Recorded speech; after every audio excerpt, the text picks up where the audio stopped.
Now we have two dummy data.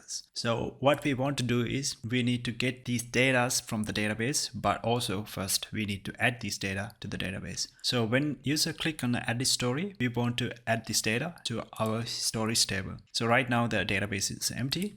So in order to do that, let's get rid of this dummy data that we have here. If you go back, there's no data now. And a new story component that we built, what I want to do is when you click on this whole box, right now it's only console login something. So I want to create a function called add story. So this is a async function, and created this function, and now we can call it here.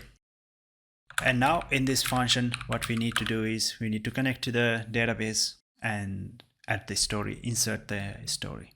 So first we need to get the instance in our from our Supabase. So you can use create client component client, this function, and you can also do it here.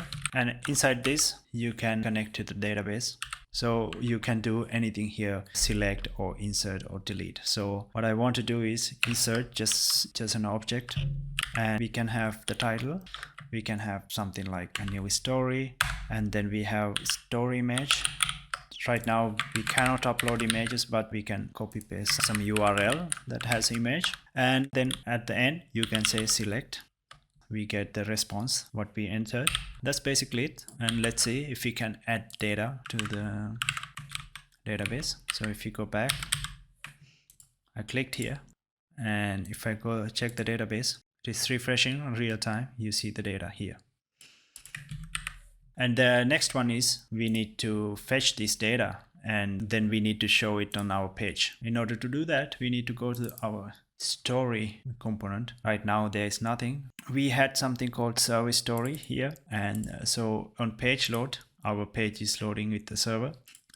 So if you go here on the story, the server story is empty. What we can do is on the storyboard page, this page, we can fetch the stories and pass it to client component. So basically we can do the same thing here. Right now we use the instance already here. So what we can do is select data again. Now we can pass this into this component. The first load, this should show the data. So let's see, in the story page we get service story. So unless we are passing this to our stories state, it wouldn't show up, and we need to do that change here. And then yeah, let's go back to our app. We get this error because the host name is not in Next.js config. So if you go back to our project, if you open next config file and add this domain to our images CDN list, and I think we just need to restart the server, and just like that we have the story that we just added.